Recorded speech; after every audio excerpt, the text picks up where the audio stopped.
न संघर्ष न तकलीफ तो क्या खाक मजा है जीने में, बड़े बड़े तूफान थम जाते हैं जब आग लगी हो सीने में। हेलो बच्चों, कैसे हैं आप लोग? उम्मीद करते हैं आप सब बढ़िया होंगे। तो आज की क्लास में हम लोग बात करने वाले हैं चैप्टर फर्स्ट कक्षा 10 गणित की बच्चों, वास्तविक संख्याओं की। तो आज से बच्चे क्लास 10th का बैच स्टार्ट हो रहा है टॉपर्स इंस्टीट्यूट में, जो कि हमारा बच्चे लोकल कुंडा के जो निवासी बच्चे देख रहे हैं, अगर ऑफलाइन कोचिंग पढ़ना चाहते हैं तो टॉपर्स इंस्टीट्यूट में विजिट करें। ये सब्जी मंडी के पास बच्चे कल्याण मार्केट में कोचिंग हमारी चलती है ऑफलाइन। तो आके यहाँ बच्चों ऑफलाइन भी हमसे पढ़ सकते हैं। जो बच्चे हमारे आसपास के निवासी कुंडा के हैं वो आके ऑफलाइन भी यहाँ पे क्लास का आनंद ले सकते हैं। तो आइए बच्चे क्लास को स्टार्ट करते हैं। आप लोग लगा लीजिए हेडिंग वास्तविक संख्या। वास्तविक संख्याएं, वास्तविक संख्याएं, रियल नंबर्स। बच्चे चैप्टर फर्स्ट है वास्तविक संख्याएं यानी कि रियल नंबर्स। बच्चे वास्तविक संख्या होती क्या है? सबसे पहले थोड़ा समझते हैं रियल नंबर यानी कि वास्तविक संख्या है क्या। तो बच्चे लिखेंगे ऐसी संख्या, ऐसी संख्या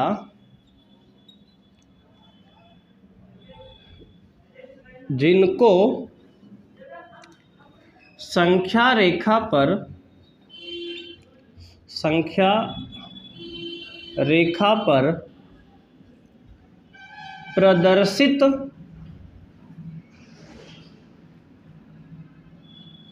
कर सकते हैं, ऐसी संख्या जिनको संख्या रेखा पर प्रदर्शित कर सकते हैं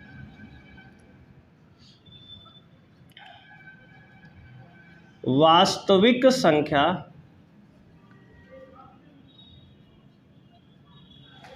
कहलाती है।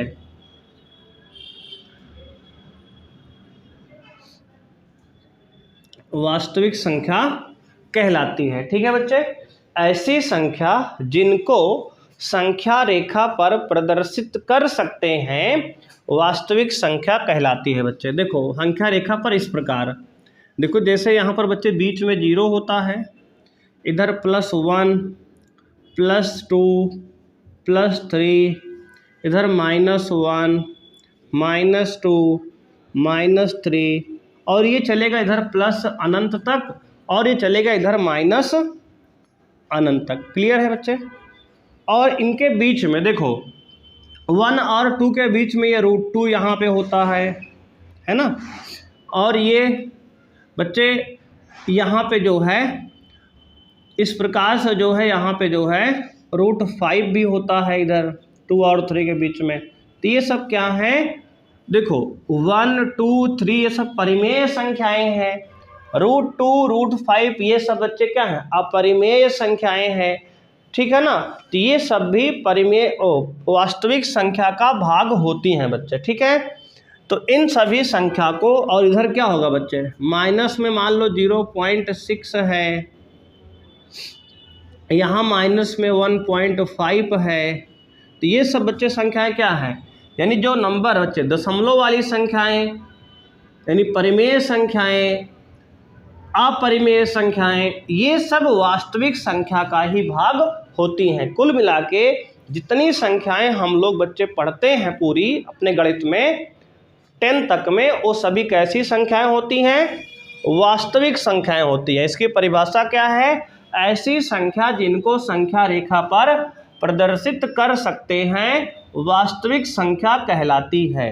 क्लियर बच्चे है? इसका ये डायग्राम, मतलब ये सब नंबर जो हमारे नंबर लाइन पे हैं कितने क्या हैं? वास्तविक संख्याएं हैं। इनकी संख्या क्या होती है बच्चे? अनंत संख्याएं हैं। ठीक है, इनको सबको लिख नहीं सकते, लेकिन आपको एक आइडिया दिए कि ये सभी संख्याएं क्या हैं? वास्तविक संख्याएं होती हैं। बोलो कोई समस्या यहाँ तक? अब बच्चे देखो यहाँ पर -1 -2 के बीच में -1.5 भी है, ये भी क्या है, एक वास्तविक संख्या है। -1 और 0 के बीच में माइनस में 0.6 भी है, ये भी एक वास्तविक संख्या है। 1 भी एक वास्तविक संख्या है, √2 भी एक वास्तविक संख्या है। तो ये सब क्या है, वास्तविक संख्याएं हैं। अब बच्चे बात करेंगे इसके बाद वास्तविक संख्या के प्रकार। वास्तविक संख्या के प्रकार। तो बच्चे तो वास्तविक संख्या के प्रकार में हम लोग बात करेंगे बच्चे। यहाँ पे वास्तविक संख्याएं जो है बच्चे 2 प्रकार की होती है मुख्यतः। कितने प्रकार की? 2 प्रकार की बच्चे होती हैं। तो वास्तविक संख्या मेनली 2 टाइप की है। एक होता है बच्चे परिमेय संख्या, एक होती है परिमेय संख्या, और दूसरी क्या होती है बच्चे? अपरिमेय संख्या। अपरिमेय संख्या।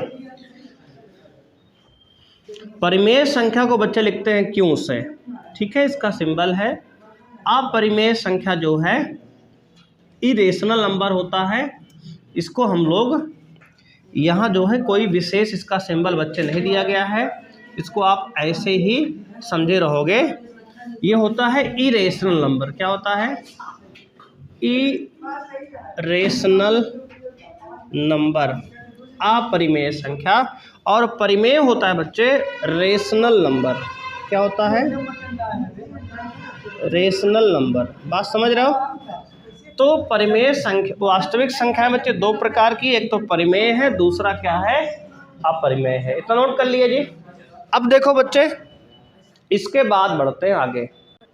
तो बच्चे सबसे पहले हम बात करेंगे अब परिमेय संख्या की।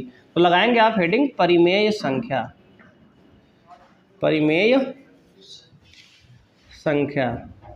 तो बच्चे परिमेय संख्या क्या होती है? तो लिखेंगे ऐसी संख्या, ऐसी संख्याएं, ऐसी संख्याएं जिनको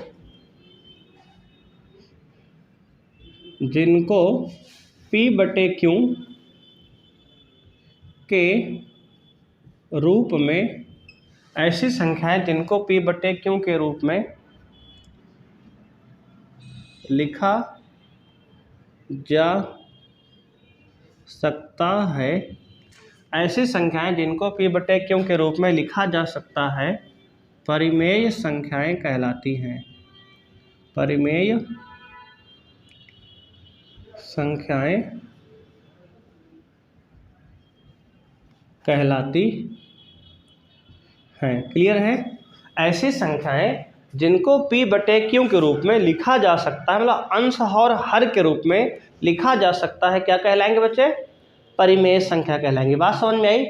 उदाहरण की बात करें तो उदाहरण देख लो और ध्यान देना इसके साथ साथ। और जहाँ Q शून्य ना हो बच्चे, ठीक है ना, जहाँ क्या हो, जहाँ Q जो है शून्य नहीं होना चाहिए, ठीक है ना, क्योंकि नीचे अगर 0 हो जाएगा तो संख्या अपरिभाषित हो जाएगी। बात समझ रहे हो? इसका उदाहरण देख लो बच्चे। जैसे परिमेय संख्या में क्या है, जैसे कि 1/2 है, 3/5 है ना, -1/4 है, ठीक है ना, ये सब परिमेय संख्या है। जैसे 2 है, 2 भी परिमेय संख्या है। क्यों सर? क्योंकि बच्चे 2 को हम 2/1 लिख सकते हैं ना, P/Q में बना सकते हैं, देखो, है ना। और ध्यान देंगे आप, इम्पॉर्टेंट है, 0 भी एक परिमेय संख्या है, ठीक है, 0 भी क्या है, एक परिमेय संख्या है। हाँ बच्चे यहाँ भूल जाते हैं, क्योंकि 0 को हम ऐसे लिख सकते हैं बच्चे, 0/1 लिख सकते हैं। हमने कहा क्यों 0 ना हो, P तो 0 हो सकता है ना, तो 0 भी क्या है, एक परिमेय संख्या है। ये सब आदि तो ना लिख लो, ये सब क्या है बच्चे, तो कहोगे ये सब जो है परिमेय संख्या के उदाहरण हैं। ऐसी संख्याएं जिनको हम P/Q के रूप में लिख सकते हैं परिमेय संख्याएं कहलाती हैं। क्लियर है? कोई समस्या यहाँ तक किसी को? बोलो जी, आगे बढ़े। अब क्या डालोगे आप? अपरिमेय संख्या। बच्चे क्या डालोगे? अपरिमेय संख्या। अपरिमेय संख्याएं तो लिखेंगे बच्चे ऐसी संख्याएं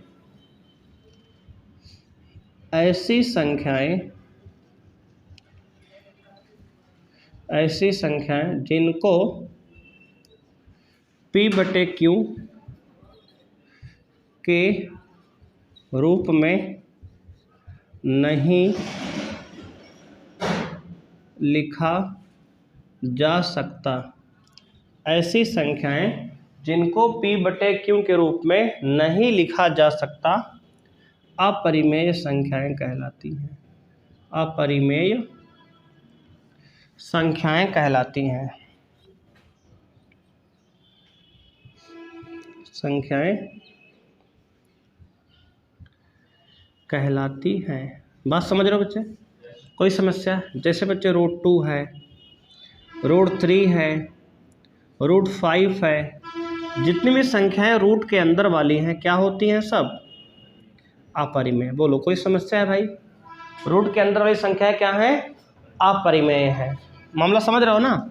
जैसे पाई है बच्चे, पाई भी क्या है? एक अपरिमेय संख्या है। कहोगे सर पाई का मान तो 22/7 बताया गया है हमें। बच्चे पाई का मान वो नहीं है, उसको सवाल को हल करने के लिए बताया गया है, क्योंकि अपरिमेय संख्या होती है। बात समझ रहे हो? पाई भी क्या है? एक अपरिमेय संख्या है। बात क्लियर यहाँ तक है? बोलो बच्चे कोई समस्या है? पाई भी क्या है? एक अपरिमेय संख्या है ना। पाई का जब पूरा भाग करते हैं तो 3.14 नहीं आता, कभी समाप्त नहीं होता, ठीक है ना। अशांत संख्या होती है, ठीक है ना। अशांत अनावर्ती इसे कहते हैं, अभी बताया जाएगा आपको, ठीक है। अशांत अनावर्ती, ठीक है। इतना नोट कर लिए? कोई समस्या है भाई यहाँ तक? आगे बढ़े तो अब बताओ, ये हो गया परिमेय बच्चे, ये हो गया अपरिमेय। इसको नोट कर लो, फिर आगे बढ़ते हैं हम लोग। अब बच्चे बात करेंगे परिमेय संख्याओं के प्रकार। बच्चे ये परिमेय संख्या जो होती है इसको भी 2 भाग में बांटा गया है, ठीक है। परिमेय संख्या को भी बच्चे कितने भाग में? 2 भाग में बांटा गया है। एक होता है बच्चे पूर्णांक, एक होता है पूर्णांक जिसको बच्चे Z से लिखते हैं, इंटीजर, या फिर I से भी कहीं कहीं लिखते हैं, पूर्णांक या दशमलव बच्चे, है ना, दशमलव। तो बच्चे यहाँ पे परिमेय संख्या को भी 2 भाग में डिवाइड किया गया है, ठीक है। एक पूर्णांक, एक दशमलव, डेसिमल। इसको कहते हैं बच्चे इंटीजर। क्या कहते हैं? इंटीजर इंग्लिश में कहते हैं, और इसको कहते हैं डेसिमल। क्या? डेसिमल। बच्चे पूर्णांक क्या होती हैं? बच्चे ऐसी संख्याएं देखो जो जिसमें क्या होता है, बीच में 0 होता है, इधर जो है 1 2 3 4 5, और एक कैसे कहाँ तक बच्चे? तो कहेंगे सर प्लस अनंत तक। और इधर बच्चे -1 -2, और ये कहाँ तक? ऐसे ही बच्चे माइनस अनंत तक, ठीक है। ये जो संख्याएं हैं ये क्या होती हैं? पूर्णांक होती हैं बच्चे। क्या होती हैं? इंटीजर यानी कि पूर्णांक। बात समझ में आई? तो ऐसी संख्याएं जो इस प्रकार की संख्या होंगी पूर्णांक होती हैं। अब बच्चे पूर्णांक में भी कई प्रकार डिवाइड किए गए हैं। बात समझ रहे हो? अब पूर्णांक में भी कई प्रकार हैं। अब जैसे मान लो यहाँ से बच्चे अगर हम बात करें तो जो 1 से आगे की संख्याएं होती हैं इसको धनात्मक पूर्णांक कहा गया। क्या कहा गया? धनात्मक पूर्णांक। बात समझ रहे हो आप? 1 के आगे की संख्या बच्चे, मतलब 1 से लेकर आगे की जो संख्याएं हैं इसको धनात्मक पूर्णांक का नाम दिया गया। 1 से जो पीछे की संख्या ये वाली है इसको कहा गया, बोलो बच्चे, ऋणात्मक पूर्णांक। तो सर 0 कहाँ गया? पूछोगे ना आप कि सर आपने 0 को छोड़ दिया। तो बच्चे 0 जो होता है ना तो धनात्मक होता है ना ही ऋणात्मक है, ये किसी में नहीं काउंट हुआ, ठीक है। ये अपना एक अलग पूर्णांक है, ठीक है। तो शून्य जो है बच्चे लिखेंगे, शून्य जो है, ये जो शून्य है 0 है, ना तो धनात्मक ना तो बच्चे ये धनात्मक है और ना ही ऋणात्मक होता है, ठीक है। शून्य एक अपना अलग वैरायटी है। बात समझ रहे हो? ना तो इसके साथ गया ये, ना इसके साथ गया है। बात समझ रहे हो? ये एक अपना अलग पूर्णांक 0 रखा गया है। 0 ना तो निगेटिव होता है ना ही पॉजिटिव होता है। बात समझ रहे हो? जीरो को किसी के साथ काउंट नहीं किया जाता है, इस बात को आप याद रखोगे। Zero is neither negative nor positive, ठीक है। बस एक पूर्णांक है जीरो, ठीक है। इसको नाम दिया गया शून्य पूर्णांक। क्या कहते हैं इसको नाम? इसका बच्चे नाम दिया गया है शून्य पूर्णांक। शून्य पूर्णांक इसका एक नाम ही दे दिया गया है।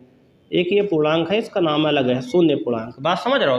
जैसे मान लो तुम्हारे क्लास में दो ग्रुप बन गया बच्चों का, ठीक है। लड़कों का बच्चा दो ग्रुप बन गया और एक लौंडा उसमें से बिल्कुल अलग रहता है, अलग कटा कटा सा रहता है, वो क्या है? शून्य है ना, जिस किसी के साथ नहीं।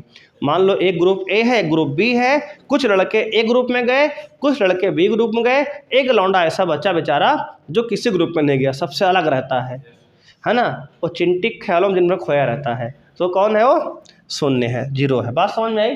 तो शून्य न तो जीरो में है, मतलब धनात्मक में गया है, न तो ऋणात्मक गया है, इसको अलग रखा गया है, ठीक है। बात समझ में आ गई? तो ये पूर्णांक की बात क्लियर हो गई आपकी। अब देखो बच्चे, दशमलव क्या होता है?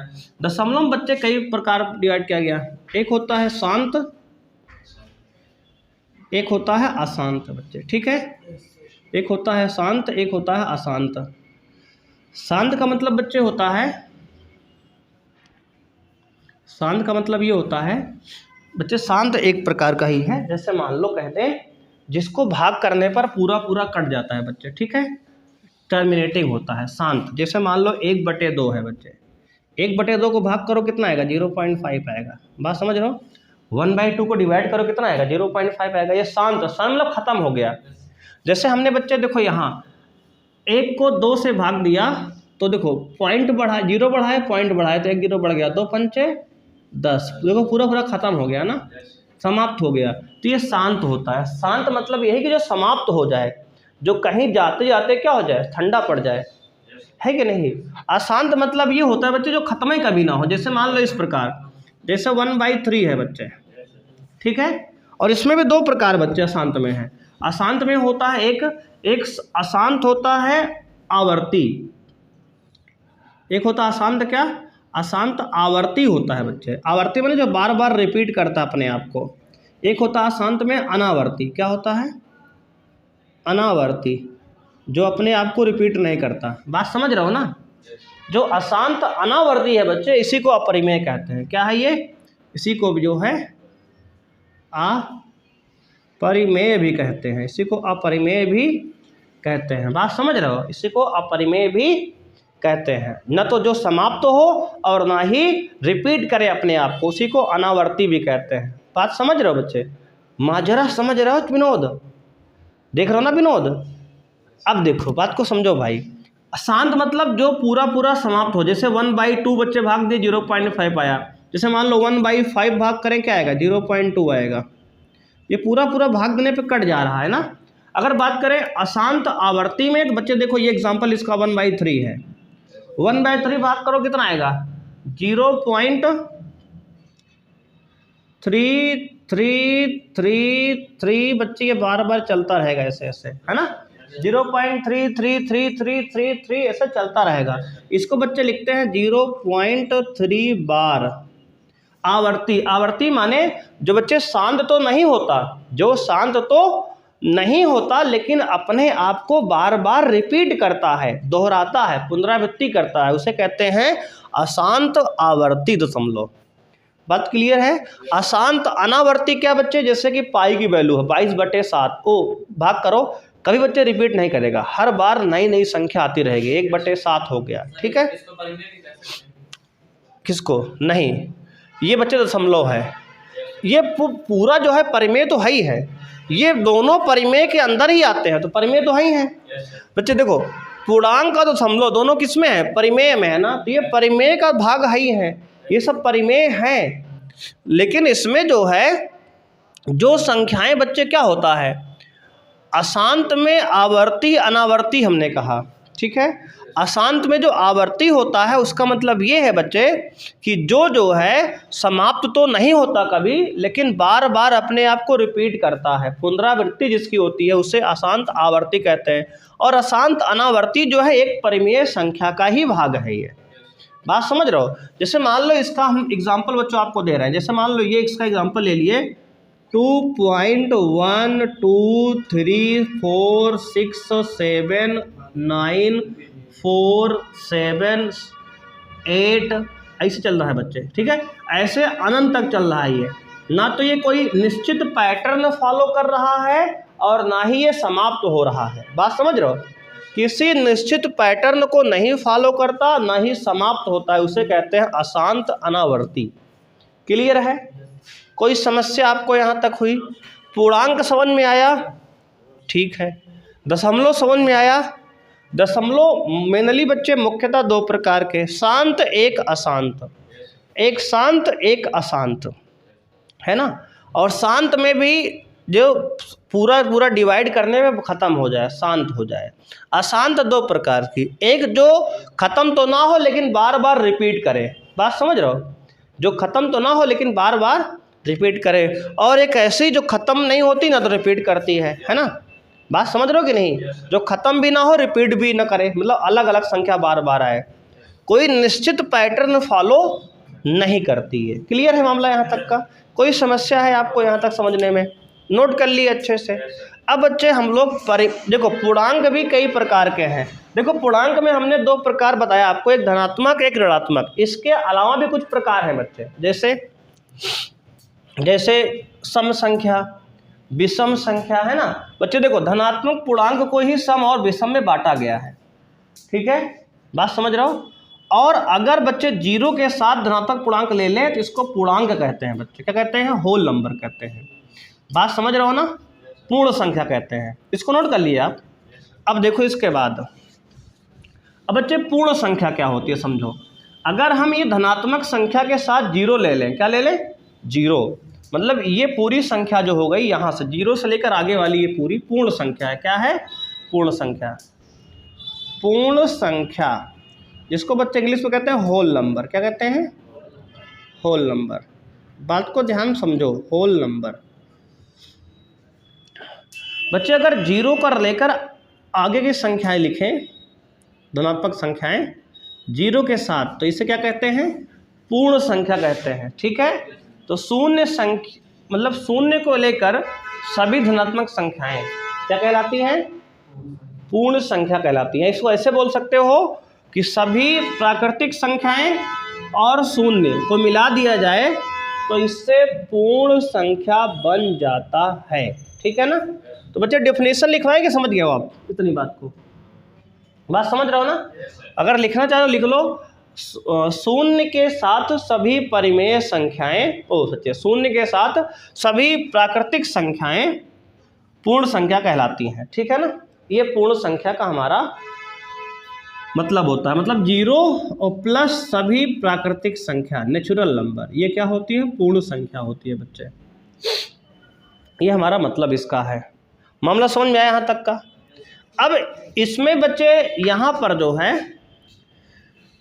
मिटाएं इसको, हो गया नोट। अब देखो इसके बाद बच्चे, अब इसके बाद जो है हमारा बात को समझेंगे, जो हमारी धनात्मक परिमेय पूर्णांक हैं। धनात्मक पूर्णांक बच्चे क्या है? धनात्मक पूर्णांक है, ये भी दो प्रकार के होते हैं, एक होता है सम, एक होता है विषम। तो एक होता है धनात्मक पूर्णांक बच्चे, धनात्मक पूर्णांक जो है दो भाग बांटा गया, एक होता है सम, एक होता है विषम। सम और विषम। सम बच्चे क्या होता है? जैसे 2 4 6 8 ऐसे आगे। विषम क्या होता है? 1 3 5 7 9 और ऐसे आगे। अब बच्चे देखो, जो संख्याएं 2 से कट जाती हैं, विभाज्य हो, उसे सम संख्याएं कहते हैं। परिभाषा ये बनेगी, ठीक है ना। तो लिखेंगे जो संख्याएं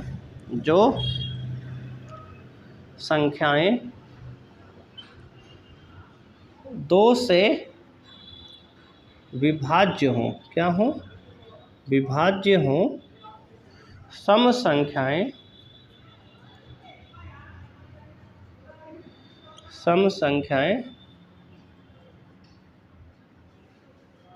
कहलाती हैं। समझ रहे हो आप?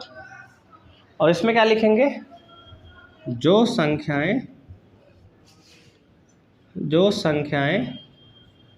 2 से विभाज्य न हो, विभाज्य न हो, विषम संख्याएं कहलाती हैं। विषम संख्याएं कहलाती हैं। समझ रहे हो आप?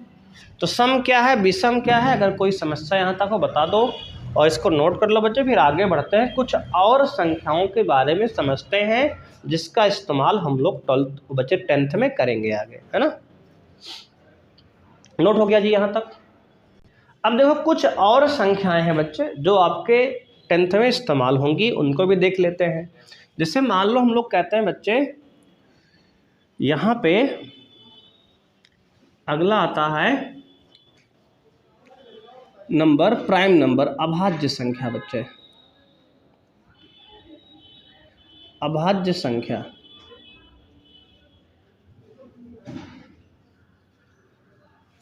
तो बच्चे ऐसी संख्याएं, ऐसी संख्याएं जिनमें केवल, जिनके केवल 2 गुणनखंड हों, केवल 2 गुणनखंड हों,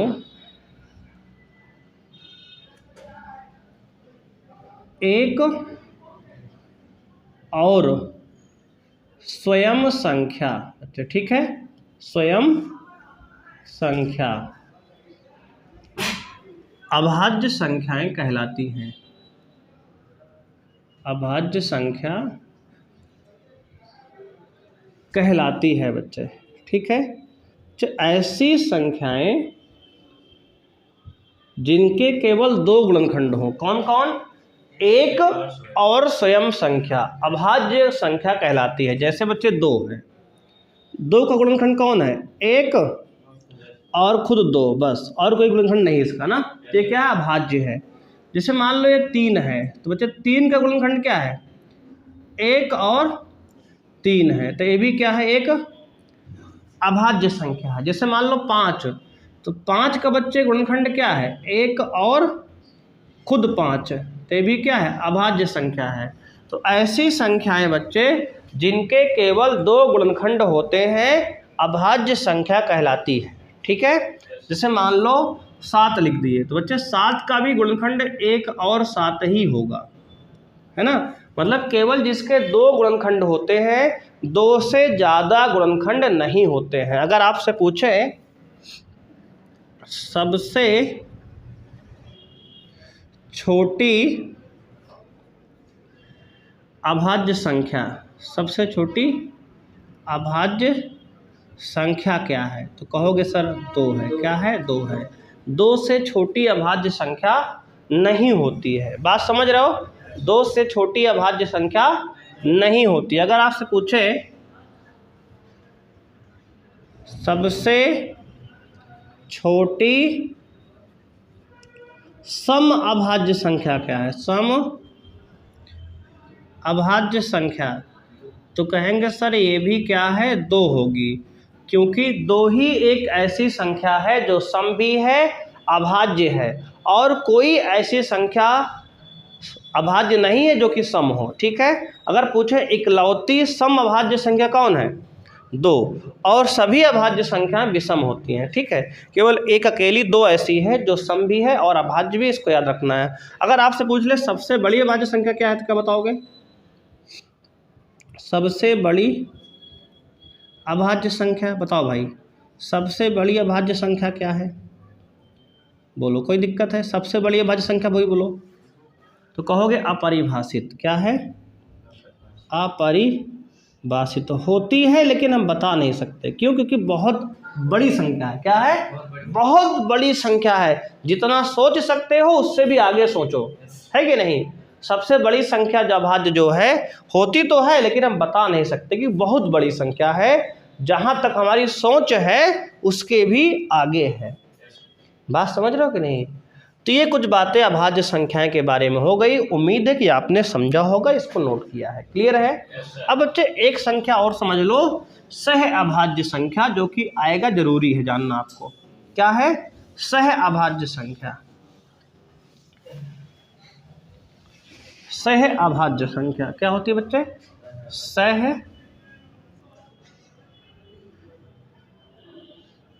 अभाज्य संख्या। समझ रहे हो ना बच्चे? सह अभाज्य संख्या। तो लिखेंगे इसमें ऐसी दो संख्याएं, ऐसी दो संख्याएं, ऐसी दो संख्याएं जिनका मासा, जिनका मासा यानी महत्तम समापवर्ती है, एक हो। क्या हो बच्चे? एक हो। ऐसी दो संख्याएं जिनका मासा एक हो, सह अभाज्य संख्या कहलाती है। क्या है? कहलाती हैं बच्चे। ठीक है ना? इसको आप याद रखोगे। ऐसी दो संख्याएं जिनका मासा क्या हो? एक हो, सह अभाज्य संख्याएं कहलाती हैं। कोई दिक्कत है आपको यहाँ तक? तो बच्चे अब इसका एक एग्जाम्पल देख लो, उदाहरण। तो बच्चे इसका उदाहरण क्या होगा? तो उदाहरण के तौर पे आप देख लो, जैसे जो है 1 और 2 है ना? एक संख्या ये सहभाज्य है, 1 और 2, इनका मासा कितना है? 1 है बच्चे। और उदाहरण क्या है? दूसरा उदाहरण देख लो बच्चे, जैसे 2 और 3 है, इनका मासा कितना है? 1 है ना? जैसे जो है बच्चे 5 और 6 है, इनका मासा भी कितना है?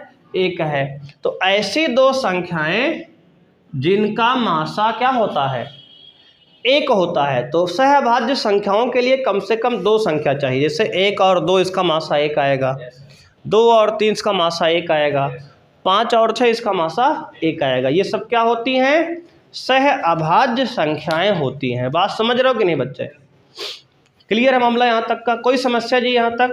तो बच्चे आज की क्लास में इतना ही करेंगे। उम्मीद है बच्चे कि आज की क्लास आपको पसंद आई होगी। तो आप वीडियो को लाइक करिए, और अगर चैनल पे पहली बार जुड़े हैं बच्चे तो इसको सब्सक्राइब भी कर लीजिए, जिससे आने वाली लेटेस्ट वीडियो का नोटिफिकेशन आपको सबसे पहले बच्चे मिले। तो आज के लिए बच्चे इतना ही, मिलते हैं नेक्स्ट क्लास में। थैंक यू बच्चे, बाय, जय हिंद बच्चों।